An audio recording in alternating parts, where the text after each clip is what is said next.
Greetings, opera lovers! Live from Bloomfield, Connecticut, it's Rona Sutton. It's the end of 2017, and as I've noticed, everybody is chiming in on what was their favorite operatic moment of the year. I thought, well, I had a lot of operatic moments this year, and maybe some other people are interested in what I heard and saw.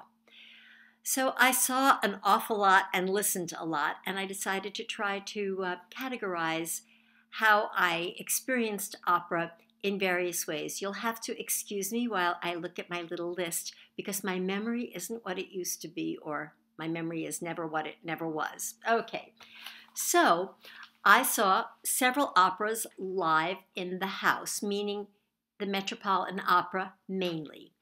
And from what I saw last year, these were my favorite moments. Hearing Amber Wagner in Flying Dutchman. Now that's an exciting voice. I just think that woman is fantastic, and I look forward to hearing her again. I also saw and heard Tales of Hoffmann. Vittorio Grigolo was on my list of singers I wanted to hear, and I did. He was very good. Also outstanding that evening was Erin Morley as Olympia, and I think she kind of is one of the leading interpreters of that role today. Also in the cast was Anita Hartig, a wonderful soprano. I didn't think her singing was as good as I later heard her. I'll get to that later, but there you have it. Then I also heard in Connecticut, Rigoletto. I'm, as you know, the president of a small local company called Opera Connecticut, and we put on our own production of this great masterpiece, and we were so lucky we had an artist affiliated with the Metropolitan Opera, Nelson Martinez, doing the title role. He was just stupendous, and how great for our audience that they could hear an artist of his caliber, both vocally and musically, right here in Connecticut. They didn't have to go to New York or travel all over the world. And we put together a pretty impressive cast as well. The Duke was Tau Pupua, and our Gilda was a very exciting up-and-coming young soprano, Sarah Tucker. Remember that name. But my most favorite moments happened over the live stream from Europe. Of course, it's always better to hear the voices in the house, but if you're lucky enough to catch some of these outstanding productions, you're in for a treat.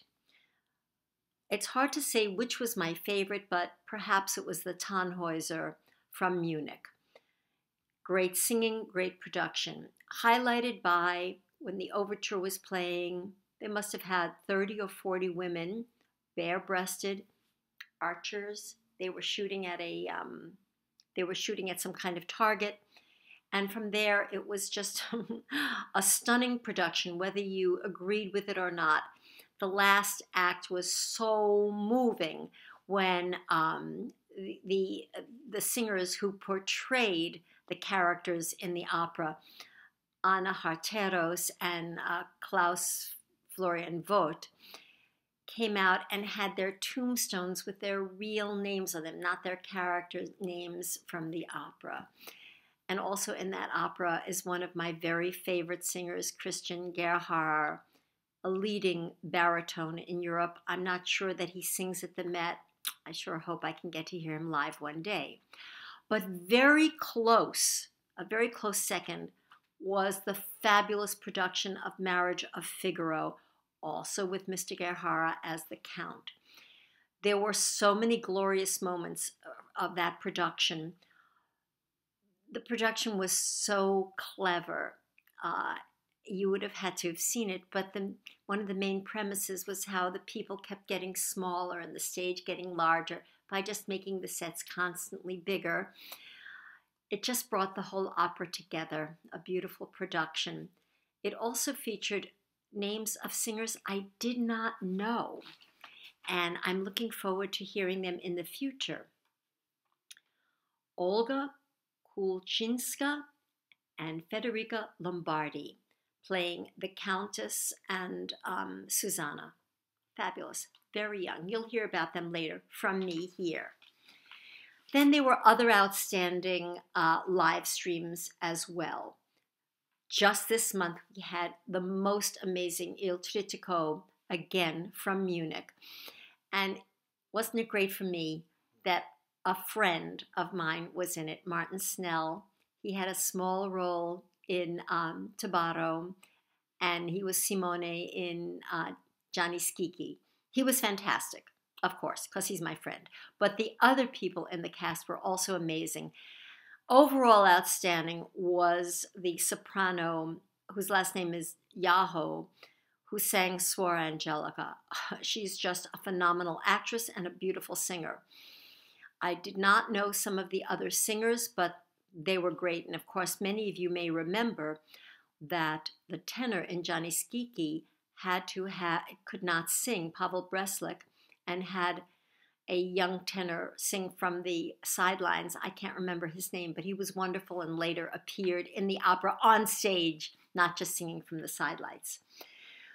We also had a fabulous La Boheme from Paris, from the Paris Opera, the opera that takes place on the moon or in space. It was wildly derided before people saw it. It was Klaus Gut was the director, and I thought it was a wonderful production. The singing was outstanding. And later this month, I heard another very good La Boheme from Madrid, a traditional interpretation, and it seemed very boring. I mean, how many La Bohemes can you see in your lifetime the traditional way before you're uninvolved? The one taking place in outer space was magical. I really enjoyed it. Other honorable mentions have to be two Andrea Cheniers, one with Harteros and Kaufman, and another with Anna Netrebko and her husband, Yusuf Evazov, or however you pronounce his name. And the biggest reason the second one was so good is because Mr. Netrebko improved a whole lot and was actually good. I didn't ever like him before, but I liked him then. The two live streams that I watched that I did not care for was the Salzburg Aida and, believe it or not, the Meistersinger from Bayreuth. I just found it too pretentious. But I was glad I saw them anyway. Actually, I didn't make it all the way through the Meistersinger. I just couldn't do it. One of the best live audio streams from Europe was the Adriana Lecouvreur, starring Anna Netrebko and Piotr Beczała. Wow, was that a vocal evening. Stupendous singing all around, thrilling. Then there were also lots of live broadcasts from the Met. But my favorites were Thais, starring Eileen Paris, Magic Flute, all around great cast.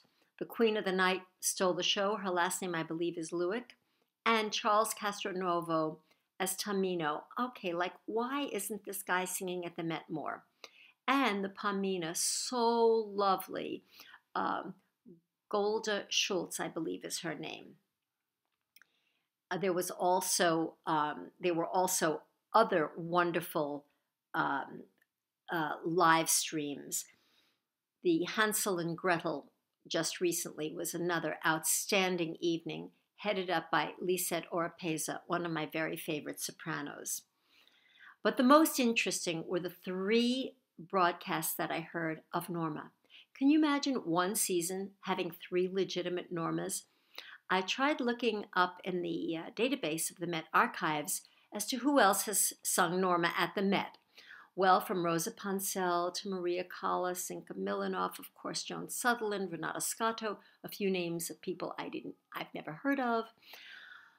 But this year we had Sandra Rodvanovsky opening up the show, and then going later, Angela Mead. But in between was one performance by Marina Rebecca that I was able to catch. And to me, she just embodied Norma to perfection. Her technique is clean. And when she sings, it just sounds so natural. It doesn't sound like she's really trying to sing it. It just comes out. It was just a beautiful performance all over. Well, at the end of the year, everybody gives out awards, and I'd like to give out some awards too. It's all to the same voice category. This is the year of the young emerging soprano, and I put down all my favorite sopranos who are, I believe, under the age of 35 and at the cusp of big careers. So if you're a leading soprano and you don't see your name here, maybe it's because I thought you were over 35. Starting off in first place is Lisette Oropeza. I heard her first live in Werther. Then she came to Pittsburgh, where I used to live, and did Daughter of the Regiment. She wowed everybody. One of the best performances there of anybody that I had ever heard. A little side note about the Benedum, where the operas take place in Pittsburgh. It's a big theater, enormous, and it might actually be harder to fill up that theater vocally than the Met. I have personal stories about that, as I've sung on the stage at Benedum, and I once crackled a few notes on the stage at the Met, and I can tell you that it's harder to get your voice over the footlights at the Benedum. Number two, my sopranos that I'd like to recognize for great work and for my looking forward to their future is Amber Wagner. Going down the list, Tamara Wilson, I want to hear you next. Nadine Sierra, oh my God, that woman can sing. Nicole Carr, she was fabulous in the La Boheme from Outer Space. Ying Fang is somebody who I've heard many times on the Met broadcasts. That is a sterling, sweet voice. Rosa Fiola, she's going to be singing at the Met soon, and she was in Il Trittico. She's just a delightful singer. Rachel Willis Sorensen, she was the Countess at the Met's Figaro. That is a great voice in the making.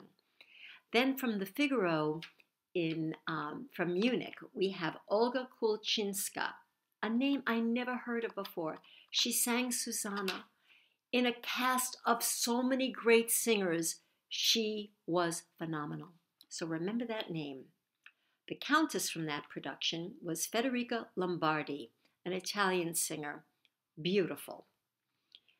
Cannot remember this year without mentioning Eileen Perez, who was so glorious in Thais. She lifted that opera. It rode on her shoulders, on her vocal shoulders the whole night. And someone else who I've heard twice as Violetta in La Traviata. Her name is something like Venera Gimadieva, a very exciting soprano.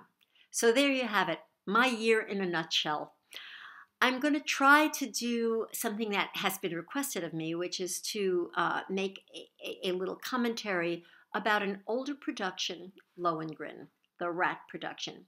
I keep trying to start it and I always get stuck because I have so much to say. Okay, so I'm finished with this year. Have a wonderful new year, everybody. And if you're listening to this in 2018, I hope this year will be spectacular for you, and I wish for you many great operatic highlights if you're a singer or if you're a listener.